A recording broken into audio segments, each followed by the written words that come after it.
yeah, there it is. You have a wonderful attitude about you.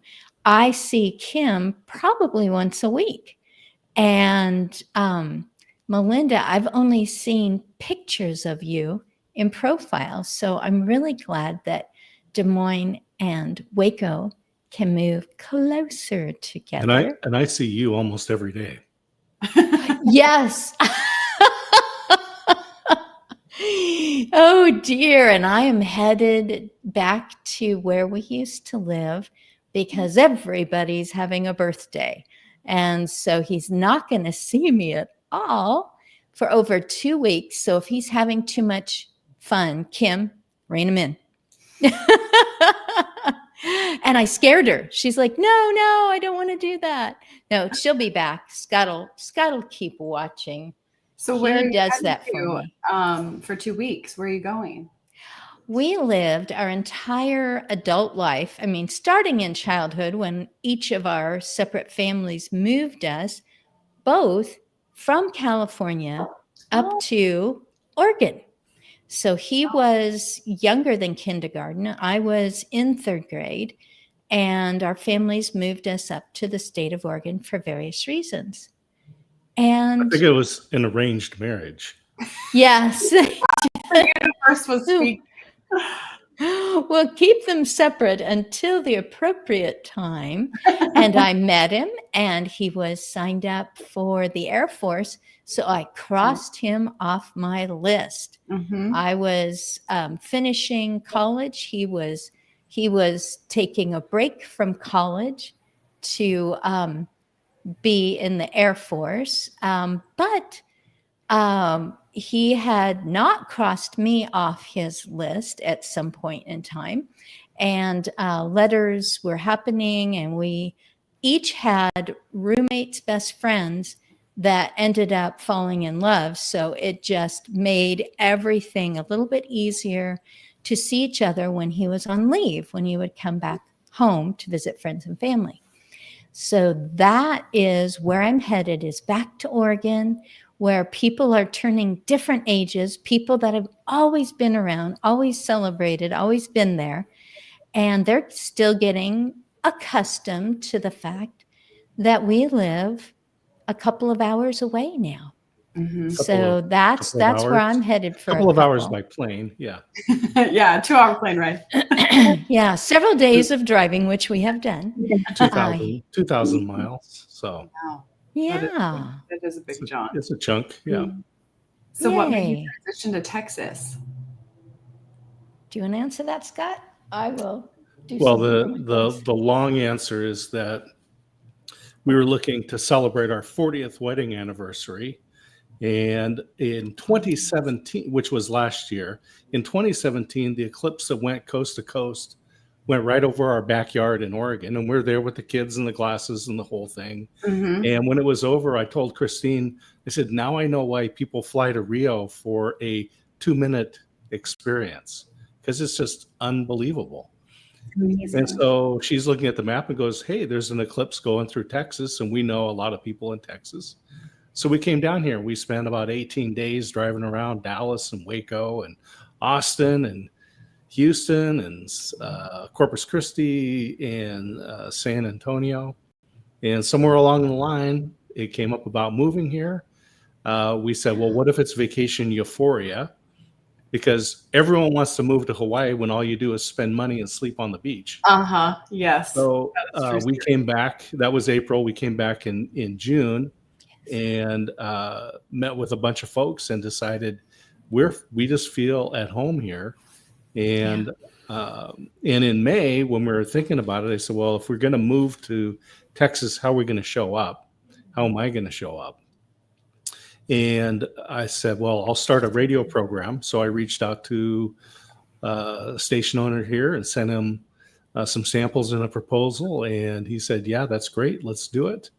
And when we were visiting in June, Christine ran into the founder of Friends for Life, which is a nonprofit which helps seniors and people with disabilities live their best lives as independently as possible. And she said, she reached out and grabbed my arm and said, now I know why we're coming here.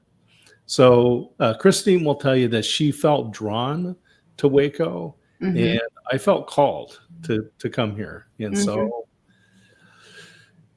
we were visiting in April, and our lease took effect on September 6th of last year. So we are just a handful of days away from having been in Texas for a year. Yeah, you're getting ready to celebrate your 1-year anniversary. Absolutely. Yes. Yeah. My radio show has its 1-year anniversary in October. The first Saturday in October will be 1 year.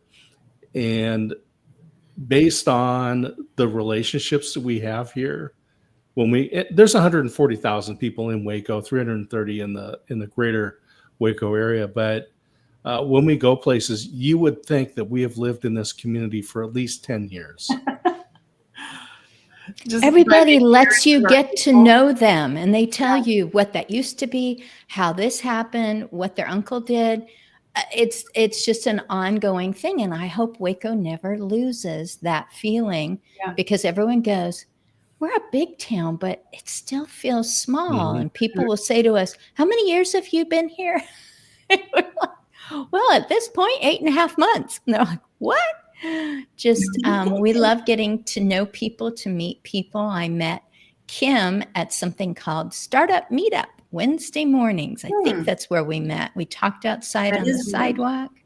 I said, this is my show, and here's segue to aging, because one of the first things I told my husband as we were tootling around Texas in April was, I feel comfortable here. And Waco was the second place we stopped. We landed in Dallas, spent 1 day there. Second day, we headed, and I said, I feel comfortable here. And then one day I turned to my husband, which you can do this for, when you've been around each other for 40 years. And I said, do I look like I'm walking normal? Because I feel like I'm walking normal. And so my arthritis has really let go of me in this situation. I've been back to Oregon 3 times. This will be my 4th time back in Oregon. And we were there in the other weather, in the other climate. And I was like, oh my goodness, it's coming back.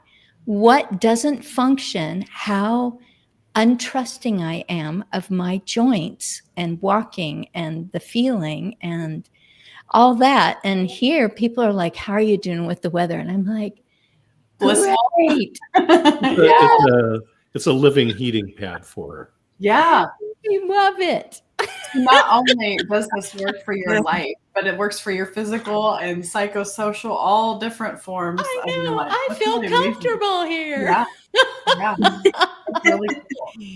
Oh my goodness, Kim, the jabbering. I just love it. You know what? If you haven't already, I'm clicking from private chat over to comments in case one of those people that you told them about this show up. But people can always go to Aging Better Network, ABN, agingbetternetwork.com. There's my homegrown website, and you'll see something about YouTube. You can click there. You'll go down. You'll see a gray button, something about, recordings or previous episodes. You can click there. It just depends on what format you want to be able to see things. And when I remember, which I forget, there's actually screenshots, thumbnails of the people that were on the screen. And people go, well, I clicked on one because it looked like people were having fun. So, and I'm going, oh, I bet I know which one that is. My hands are up. Someone's laughing. We're all wearing hats, or someone's showing, got their mug and they're like, cheers, or something like that. So, everyone is invited to come and see and click on something recently. Talk to someone, totally different situation, ribbon cutting for a small private school that serves any student, 3rd grade down, and is particular about neurodiversity, autism, ADHD. So whole families can have their kids together, and their total focus is to make sure that as they graduate third grade, they are better equipped to understand how they best show up at school and know their own the adjustments that they can make, as a 10-year-old, the adjustments that they can make. And as we went into this conversation, and I was like, oh, I was a teacher for 16 years. The person said, oh, and what do you do now?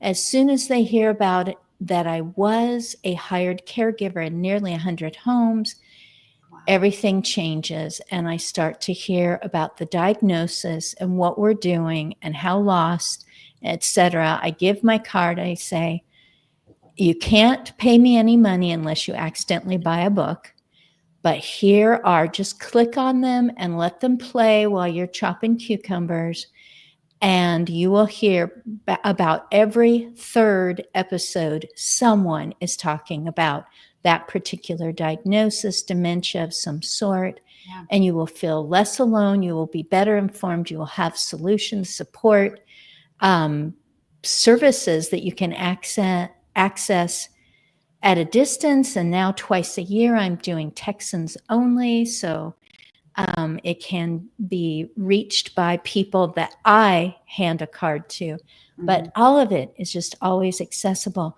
While we wait, anticipating the return of Kim Jukes. Melinda, yay, Kim. We're always glad that you're back in the room. Melinda, I found you. You're listed as United States. You let me know you're in the same time zone. You are a teacher currently. Mm-hmm. And could you tell me more about curiosity as being part of what you place before people when you're in a speaking situation? Yeah, absolutely. Prior to me becoming a teacher the last couple of years, besides jumping into academia, I managed retirement communities for 10 years. And so right out of school, I was very ill-prepared and very ill-equipped. And they gave me way too much power for someone my age. I really had no business managing retirement communities in my early 20s, but I was doing it nevertheless. But I learned a lot of leadership principles along the way, just through trial by fire and just figuring out through just mass quantities of messing up and learning as you go. But that curiosity, it wasn't until after I decided to become a professor. I also, after leaving senior living, it just leaves an impact on you. Like everything that you just talked through, you start talking to people and you hear their stories and it changes you. And you're never the same, but you're always better for hearing people and their authenticity and their ability to open up to you. And so senior living left that impression on me. So when I left and I started teaching, I thought I wanted to start a company too that could also help leaders, predominantly in healthcare, but I found myself accidentally dabbling outside of healthcare. Reignite that curiosity and that spark that we all, and creativity that we all inherently have with us, that when we're young, but that, life, bills, stressors, they just kind of squash out of us as time goes on. And so that's really what I have chosen to focus on, is helping leaders to reignite that spark. And a lot of it, to be honest, the core of it deals with authentic conversation and communication, like you're suggesting. And it's not complex. It doesn't have to be complex. But people don't associate curiosity with leadership. But really, we become the best leaders when we become curious about those around us and to hear their stories. And that helps to keep our flames, lit and excited for what work it is that we do every day.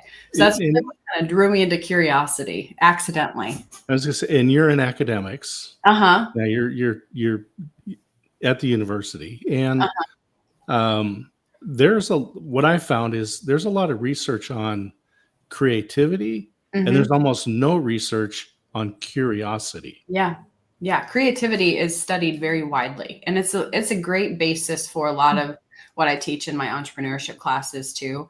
But curiosity is so overlooked because You know, we hear right now a lot about empathy. We hear a lot about these soft skills, but curiosity is really one of the top soft skills because it helps us to be an effective problem solver, critical thinker, effective communicator. And those are all things that everyone needs as a leader, no matter what field you're in. And so you're right. Curiosity is kind of one of those relatively untapped areas right now, but it's so vital to what we all do day to day. And so you're right.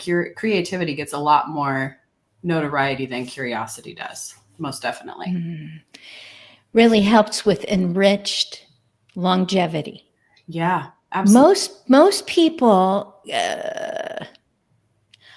I'm gonna step out and say that if you said, boy, there's something that's really making my life in this era better, then that person doesn't mind hearing the next sentence. Mm-hmm. If you say, I got to tell you something about aging, and it's like, oh, this conversation is going downhill, and yet it's both. I'm alive today. I've been alive for over 65 years. But am I moving forward with the curiosity that means, hey, I might not have answers. I might step the wrong direction or cross somebody's invisible line. Mm-hmm. I might attempt something and fail. If you're curious in your 20s of how did today turn out better than a year ago, in the same circumstance, I'm curious to know, what did I do better now than I did when I first came into this job? If you're in your 70s and you say, I would like to experience something that is completely foreign to me. There's no way that I can be good at it, that I can look like I've got it together. But wow, am I going to have this great journey? Yeah. Stepping into a new world. What a difference that's going to make, whether the new world is your new diagnosis or the new world is someone saying, you know what, you used to do such and such, and I really couldn't care less what your birth certificate says.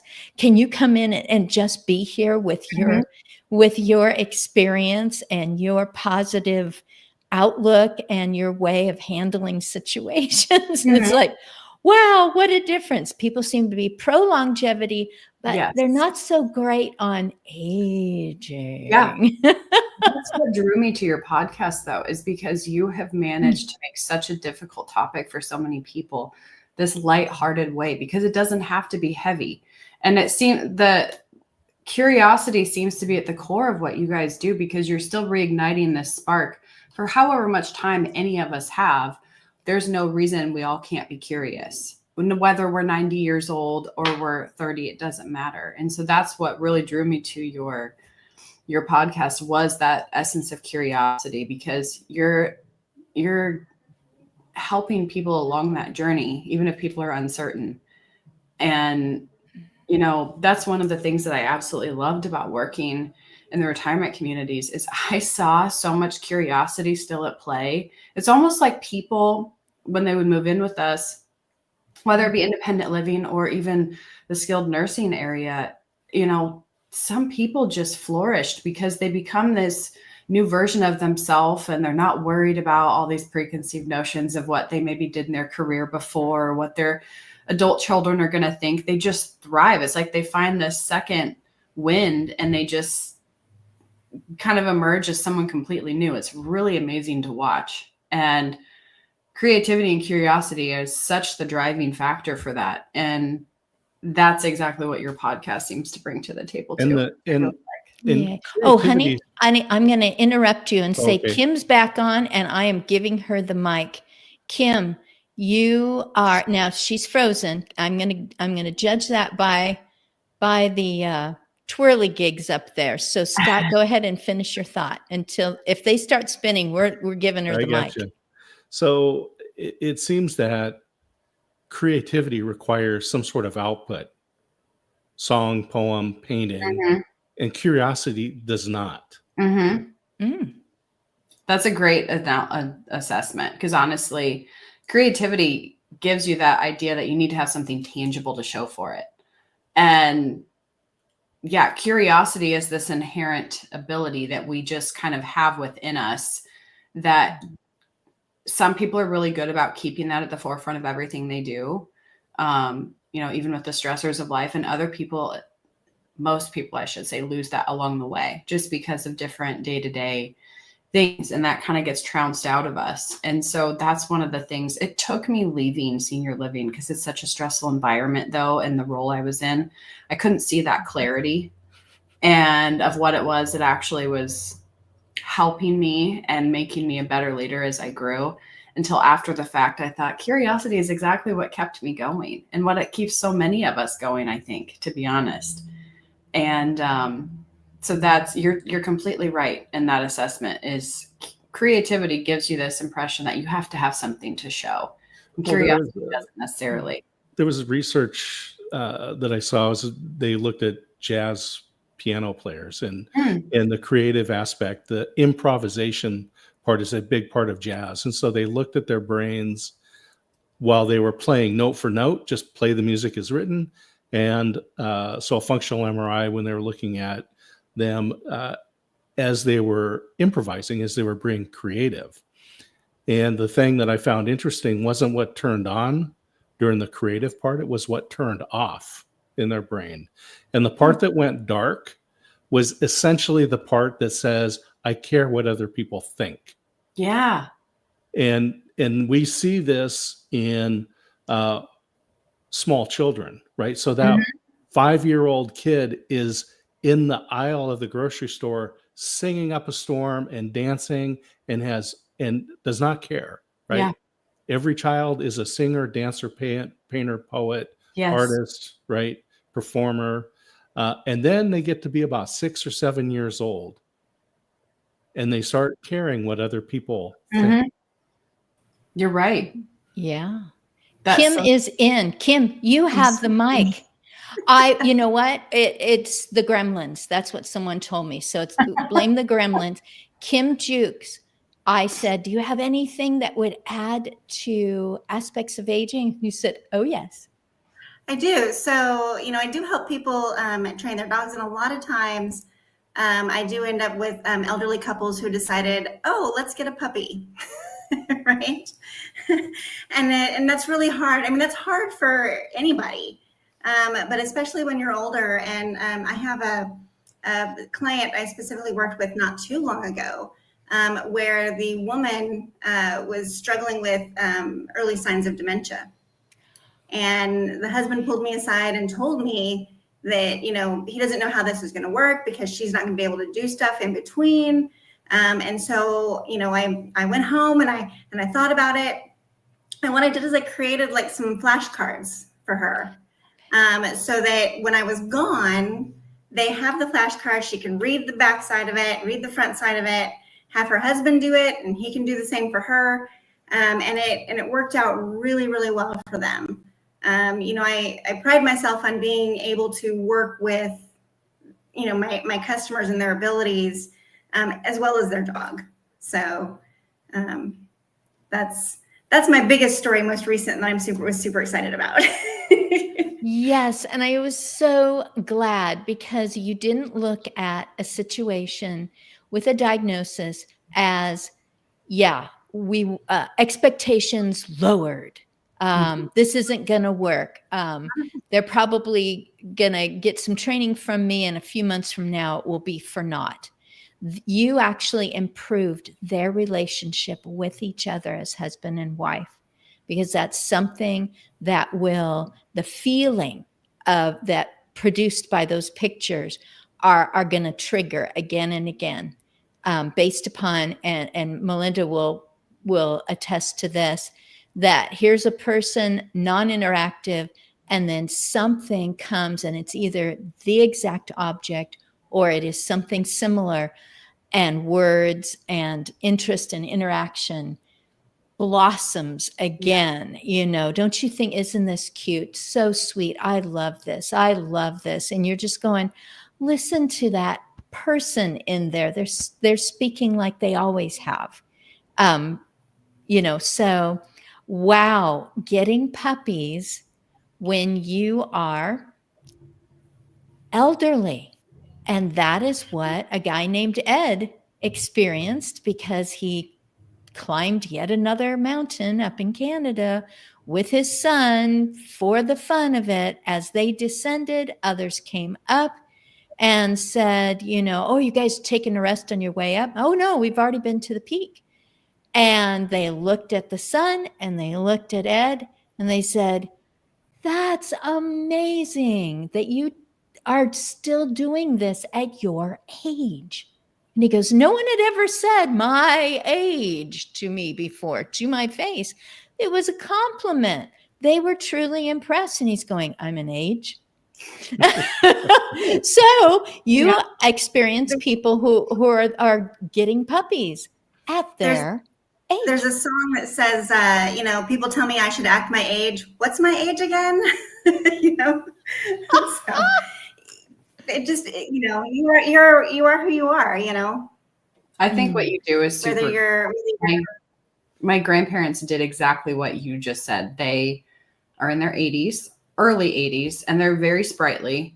But they brought home a puppy, and I think it brought them back to those newborn days where they're tired, they cry and they whine, and they've got massive amounts of energy.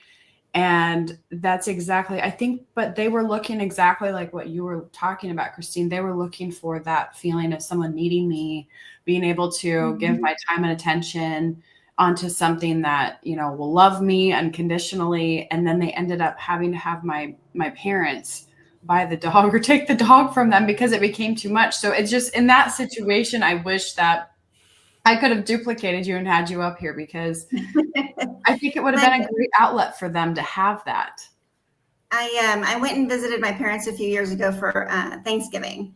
Now, my parents are in their late 70s, and my grandfather was in his mid to late 90s when I went and saw them. And they have a Boston Terrier, a super sweet little guy, not a puppy, but still playful. And I got a video of I think he was 96-year-old grandfather at the time, playing with this dog and just laughing. And when my grandfather died, of course, I played this video as part of the, you know, the thing, the pictures and the photos and everything. And it just that heart, you know, that he loved the dogs. And, you know, my parents at one point said they're never getting another dog. And I said, okay, well, I'll get grandpa one. And that was, you know, because he would love it. And they, you know, they love the dog as well. But it's just, you know, it's crazy how it's something as simple as a dog can make you feel young again, even. Although I'll be honest, even at my age, I don't want a puppy. There's too much.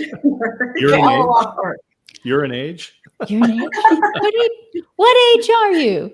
Most people consider that rude, except those of us who are in the biz where we're like, you know, proud to be, it's, you know, this is my age. I had people pose by a board and have their picture taken holding the numbers of their age, and usually a sign that was age positivity.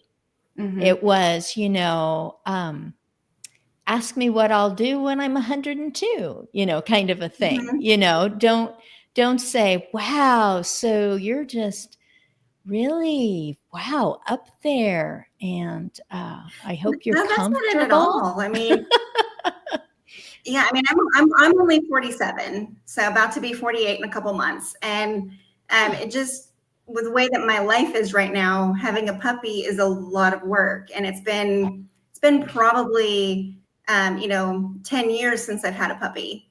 And, you know, a lot of people, you know, you go through a dog's life, the dogs are 16 or 18 years old, they pass away, and you get another puppy. And there's so many other dogs out there that are not puppies that make wonderful companions for anybody of any age, you know, and if you're get a dog that's 2 years old or older, they're already through the potty training stage. They're already past the chewing stage. Yeah. And then you have this dog that has a lot of energy still and all that. But you don't have to be like, oh, where'd he go? What they got in their mouth?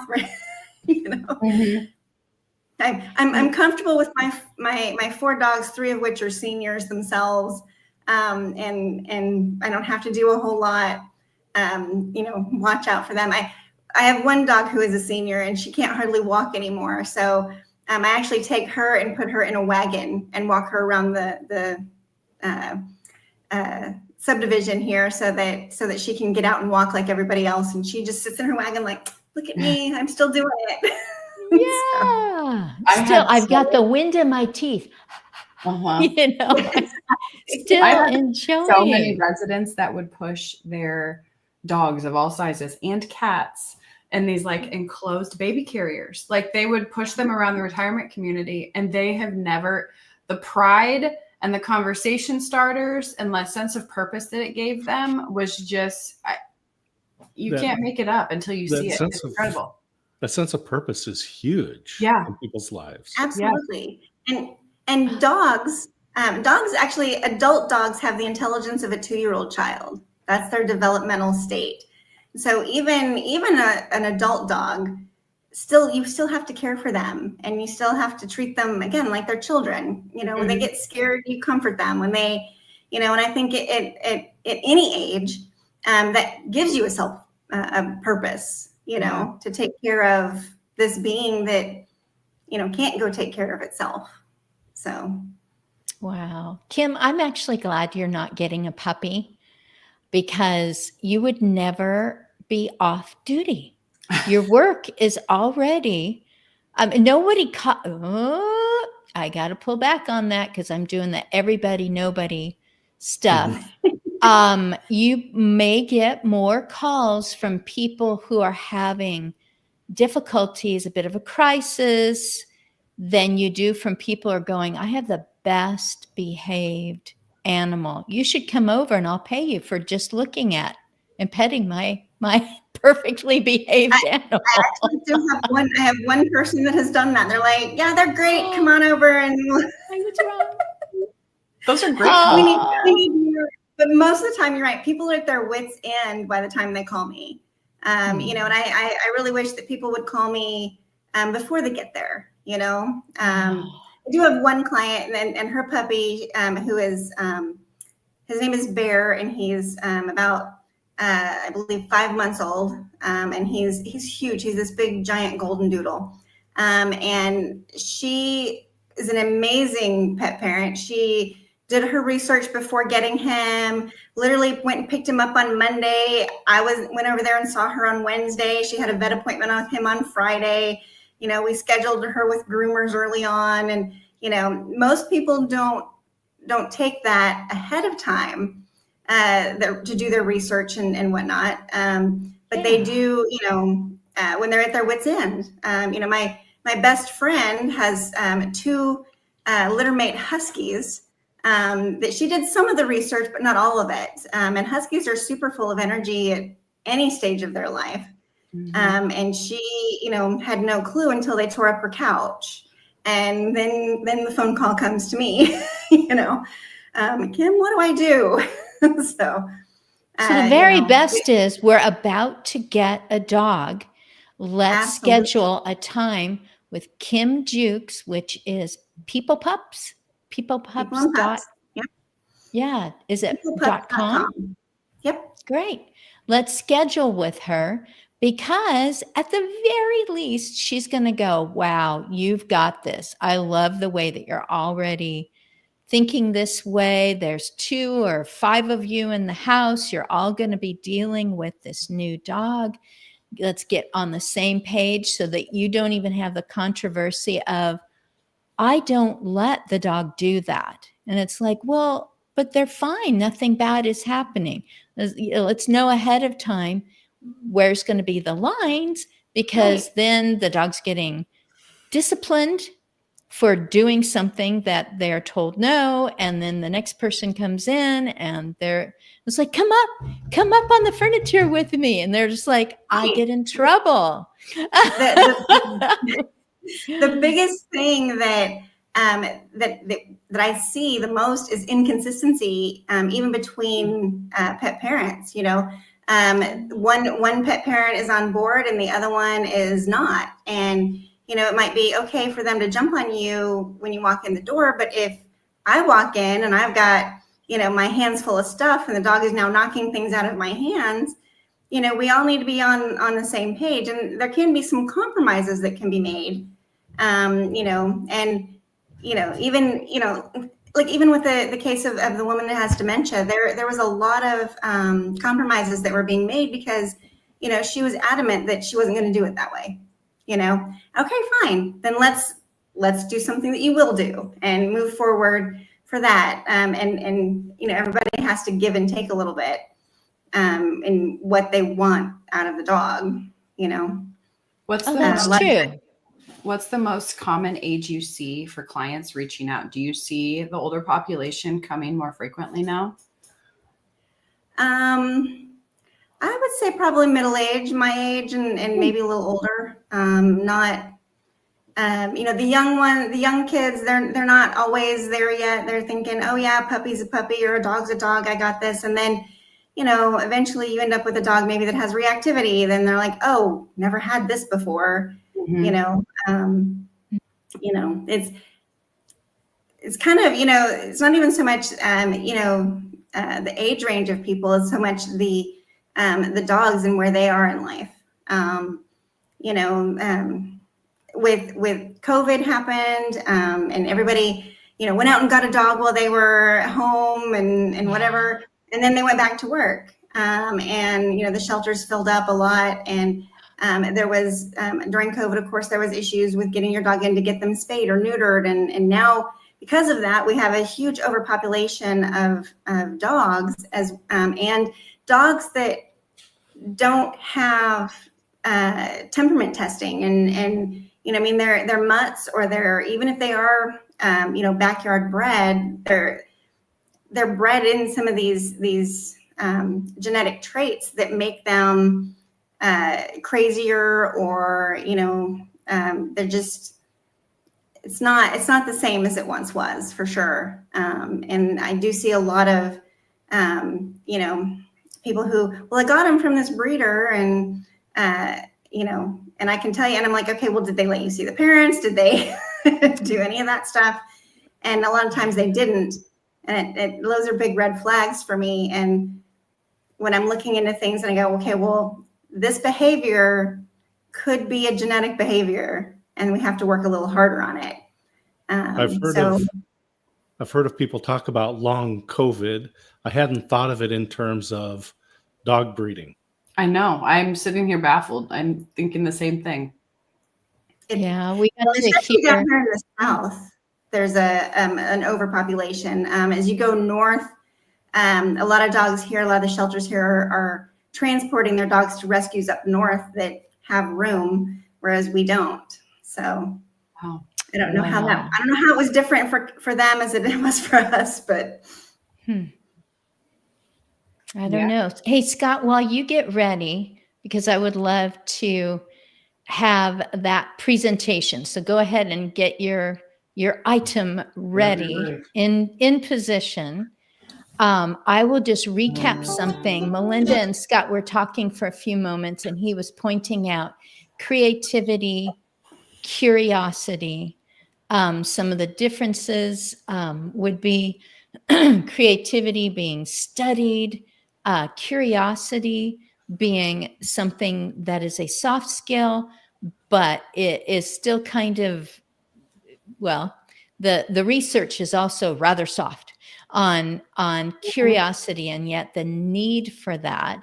And then I'm just going to throw in there another thing, and that is just the love of having something to bring to the table, whether it's the side dish to go with, you just want to walk in with the side dish, whether you know that you are coming into a group of solopreneurs and you're just like, boy, I want to tell them about this person who really helps with coaching. I want to bring something to the table.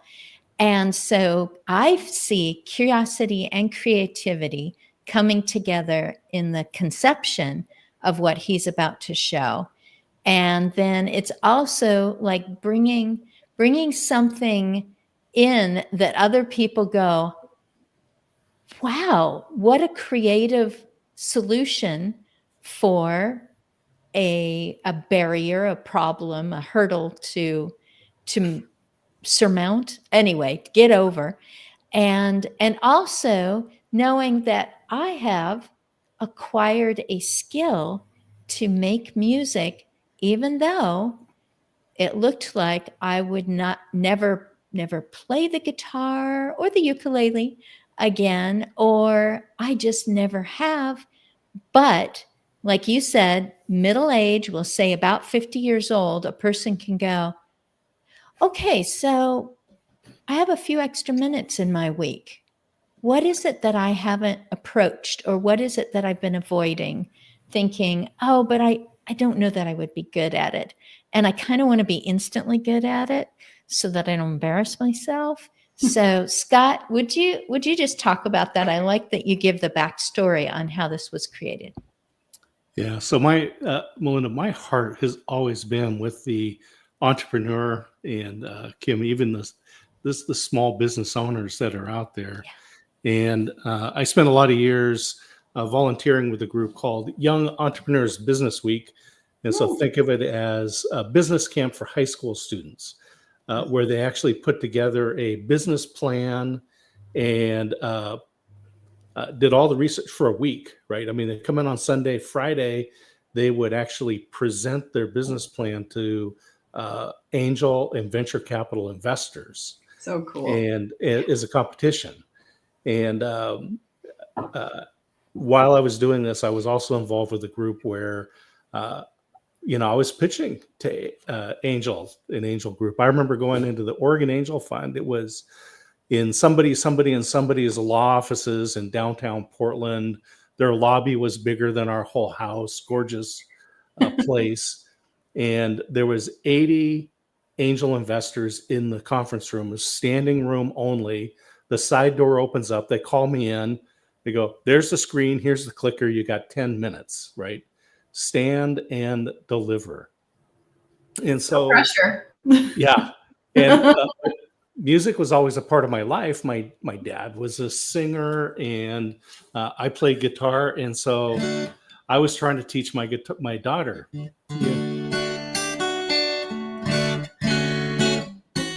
And so I got frustrated. She got frustrated.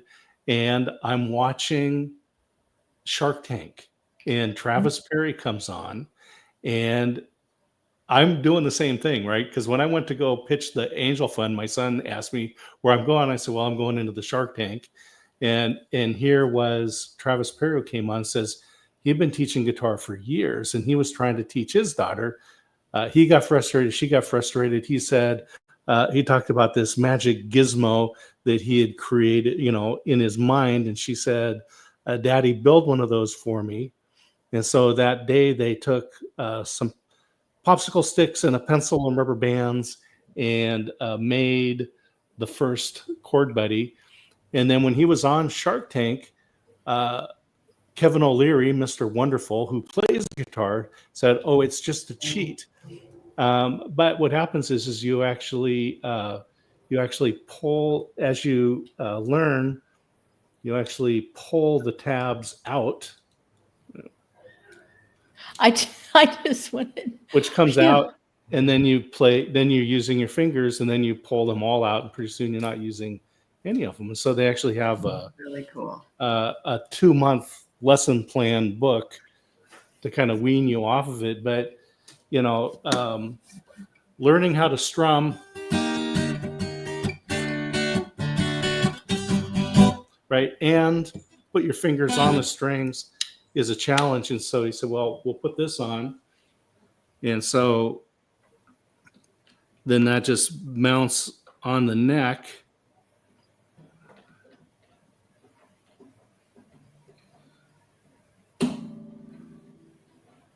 And so you just get that screwed on there, and it mounts to just about any acoustic or electric guitar.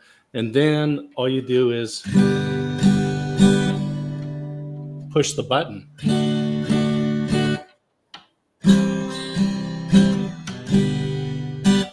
And so, and then you can pull those tabs out eventually. But if people have neuropathy, they're missing digits, they have arthritis. A lot of the stories have come back from veterans who have been hurt, injured through the bombs on the side of the road and whatnot. They can still play, and music is so important in people's lives. And if you're a caregiver and you just want to sing some songs, but you're like, I can sing the songs, but I don't know how to play a guitar. If you can push a button, then you can play. And so with the 4 chords that you can play, there's a songbook that comes with the kit. So you get the songbook, and there's just in this one, there's 106 songs that you can play. And they have more songbooks. So you can get worship songs, you can get Christmas songbooks. There's, I don't know, several different versions out there, hundreds of songs, from kind of classic rock songs to the old standard songs or whatever. Anyway, there's just so many things that you can play. But I loved it because here I am walking into the Oregon Angel Fund asking for $800,000 from the angel investors, and Travis Perry wins a deal with Robert Herjavec. And I always called him my Shark Tank hero because I was trying to teach my daughter guitar. He was trying to teach his daughter. He created the solution. He's pitching on Shark Tank. I'm pitching in the Oregon Angel Fund. And so I met him at I was down in San Diego at the Social Media Marketing World. And he's walking through. And I'm like, that's Travis Perry. So I went and talked to him. And he was playing in the band, which was this all-star band, included the bass player for Stevie Wonder, who I got to interview, Reggie McBride, and that was a lot of fun. But to be able to just play with by just pushing a button is so easy. And so I'll just put this in the and the nice thing is that so many people have guitars in their closets or under their beds that they bought during COVID with their puppy, and they don't have shelters for guitars. But these are about $50, and it includes the whole chord buddy. It includes a tuner and picks and the songbooks and the lesson plans, and it fits on guitars. If you don't have a guitar, you can buy the whole thing. It's like $350, but it was actually voted as Travis Perry custom-made guitar. Yeah. So you get a Shark Tank winner's custom-made guitar. Yeah, the North American Music Merchants Organization. They have meetings and their conventions in Nashville, of course, right? They voted it the #1 entry-level guitar. So anyway, music's important. There's an easy way to play. You can just push a button and do that. But like I said, Melinda, I'm excited you're working with entrepreneurs. That's in my heart. I love working with the students. A friend of mine is teaching entrepreneurship at Oregon State University, and when we were living there, I was able to go and judge their projects and things they're doing. It's just it's exciting to see what's going on. It is. It's exciting to watch them realize they're capable of it. That's my favorite part. Whether their business venture, they do something with it at the end of the semester or not. I've had a few of them that have, but just to see them know that they have it within them is my favorite part of the class. It's exciting. Oh, that is great. We're coming to a point where I would like to invite each of you to actually say how to get a hold of you. And if there's any difference in the spelling, or if you use numbers instead of words or anything like that, to just talk about how people can get a hold of you or can find maybe some information that you have put together for them to understand why it is that you do what you do, or what it is that you have found is essential to life with dogs, life with music, life with curiosity. So we'll put that back in, and as Kim returns, she'll have her opportunity. So Melinda, go right ahead. Yeah, if people are interested in learning a little bit more about what I do, or because I offer workshops, speaking events, I do one-on-one coaching, whatever the person really needs or the corporation. I've worked with both. I have a website listed here, melindashultice.com. I'm also a LinkedIn junkie. That's how I actually found Christine. I love LinkedIn because it connects all of us in such this amazing way. And so you can also find me on LinkedIn. This is the link to my profile. And I'm very apt to message you back on there as well, if you wanted to send me a private message. Oh my goodness. Thanks to, oh golly, I'm not going to, anyway, I put out a couple of comments today because somebody reposted, and she was on my show a while back, and then she shows this guy who's going, hey, Simon & Schuster has now bought my books. And, and he is wearing a jacket to rival all jackets. And I do not know whether he was born first or I was, but we are definitely in the upper era. And he is has written several books, and I think one of them was called "You Cannot Ruin My Day." And so he might just be a joy for you to see. All you have to do is go to Christine Smith. So CHRISTINE Smith. You'll find me. I'm wearing a black hat and a yellow sweater. But you can especially go to my website, agingbetternetwork.com, and find all the information about me there. And you can look down, hit comments for today, which is the first day of September 2025. And I commented on a repost. Sky Bergman, there we go.